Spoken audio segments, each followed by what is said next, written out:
Growing up in the 90s / early 2000s was a blessing. I was lucky enough to be born in an era where I could look around and see myself, whether that be through music or characters on TV. Although most stories this side of the pond were portraying the black experience in a stereotypical way, across the pond, a whole new wave of shows were coming out and was actually shining a very, very, very positive light on the black experience. One on One, Sister Sister, My Wife and Kids. These are just 3 of the shows that I'd come home and watch after a long day of school. But there was one show in particular that isn't just one of my favorite shows of all time, but also taught me some very, very valuable life lessons growing up. And that show was The Fresh Prince of Bel-Air. Although The Fresh Prince was a sitcom, there were so many important moments in it that made me think about myself as a person going from a young kid into a teenager. And it actually made me think about my relationships with other people around me, whether that be my parents, my sibling, or even my friends. Will and Jazzy Jeff's relationship in the show was jokes, and even though sometimes they didn't see eye to eye and disagreed on things, they still stayed good friends and had a load of fun times together. Watching the show growing up would make me wish that I would have long-lasting friendships with my brethren, and luckily enough, I do. Me and my boys have definitely gotten up to some madnesses, but I don't feel like this is the right video to talk about those. So maybe that's for another video. Then she really went off. So I grabbed this rock, man. Oh my God, she's still up there. Oh my God.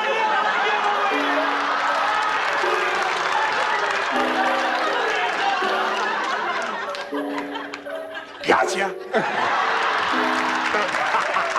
Will and Carlton are complete polar opposites. Will was raised in the streets of West Philadelphia. You know what? I was actually gonna do the whole theme song, but I'd be overdoing it. So Will was raised in West Philadelphia. He was born and raised in like not necessarily the best parts of West Philadelphia, like the hood, while Carlton grew up in this complete opposite type of area in Bel-Air, fancy houses, all of that good stuff. This led to them having completely different understandings of what life is and what life actually means.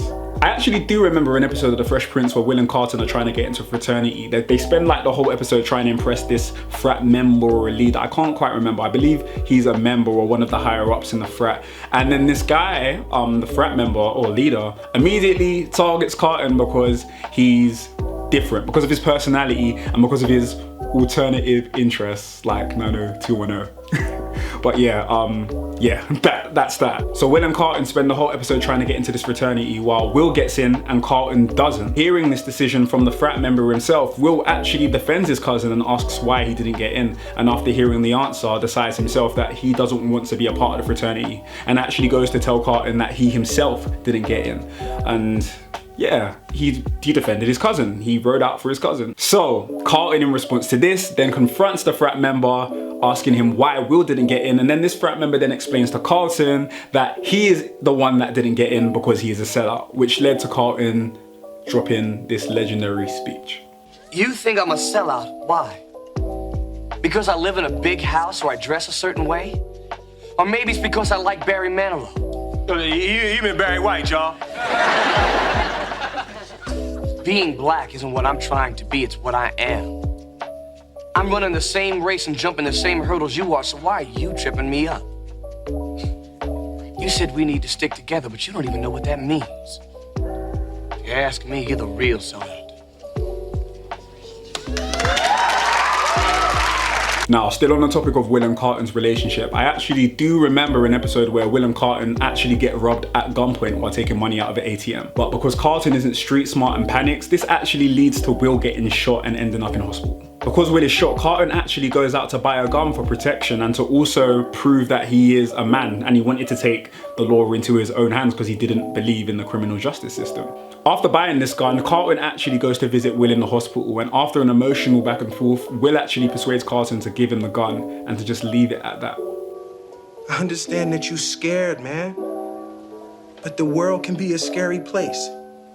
You just gotta learn how to deal with it, all right? Yeah, well, I found my way. That's not you, man. That's them. Carlton. More hugs, Will. I saved your life, man. I saved your life. You owe me!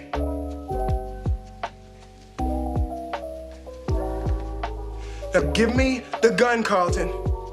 The reason I think this episode hit me so hard and still resonates with me is because growing up, I was surrounded by similar situations. People were getting robbed, beaten up, even going to jail over pointless beef. And as young men, we were taught not to talk about our emotions and to retaliate if anybody done us wrong. So it's kind of a thing where it just hit so hard. Like it was crazy because here in London, there's this pointless cycle of violence that continues to keep going on and on and on because people want to retaliate to one situation and another situation, and it just keeps going. And I think it's crazy to think how relevant that is and that was back then and how relevant it is now. It's just crazy, and I'm happy I saw that as a kid because I can openly say that that deeply affected me and made me think about situations. Their differences aside, Will and Carlton still had each other's backs, and their relationship taught me family is family and blood is still thicker than water. You are a man. That was the plan. It is amazing. You certainly have grown, Will. Well, we all have. The last thing I want to talk about in relation to the show is Will's relationship with Uncle Phil. Throughout the show, Uncle Phil's character could be quite intense and hard on Will during the show, but you could tell that it was from a place of pure intent and love. Like, you could really see that he genuinely cared for Will. Will's father actually abandoned Will and his mother when he was quite young, meaning that there was no father figure in the household. So when Will moved from West Philadelphia to Bel-Air, Uncle Phil became his father figure. There's an episode towards the end of season 4 where Will's dad actually comes back after vanishing for 14 years. He spends most of this episode with Will catching up on lost time and actually says to Will that he wants him to go away on a trip with him. But penultimately, this comes crashing down, leading to what I feel is one of the most powerful and impactful exchanges between Uncle Phil and Will. I'm sorry, Will. You know what? Actually, this works out better for me. You know, the slimmies of summer come to class wearing next to nothing. You know what I'm saying? Will, it's all right to be angry. Hey, why should I be mad? I'm saying at least he said goodbye this time. I just wish I hadn't wasted my money buying this stupid present. I'm sorry. If there was something that I Hey, could you know do- what? You ain't got to do nothing, Uncle Phil. Hey, ain't like I'm still 5 years old, you know?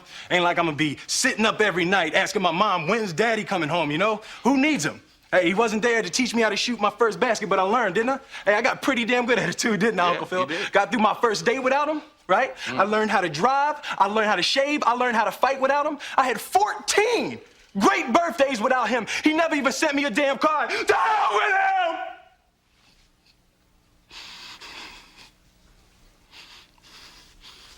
I ain't need him then and I don't need him now. Will. Nah, you know what, Uncle Phil? I'm gonna get through college without him. I'm gonna get a great job without him. I'm gonna marry me a beautiful honey, and I'm gonna have me a whole bunch of kids. I'm gonna be a better father than he ever was. And I sure as hell don't need him for that, because ain't a damn thing he could ever teach me about how to love my kids.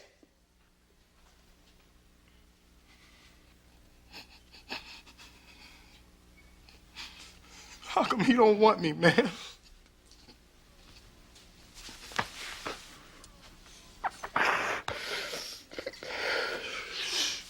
Although this was a much sadder episode of The Fresh Prince, it taught me a very important lesson. Anybody can be a dad, but not everybody is a father.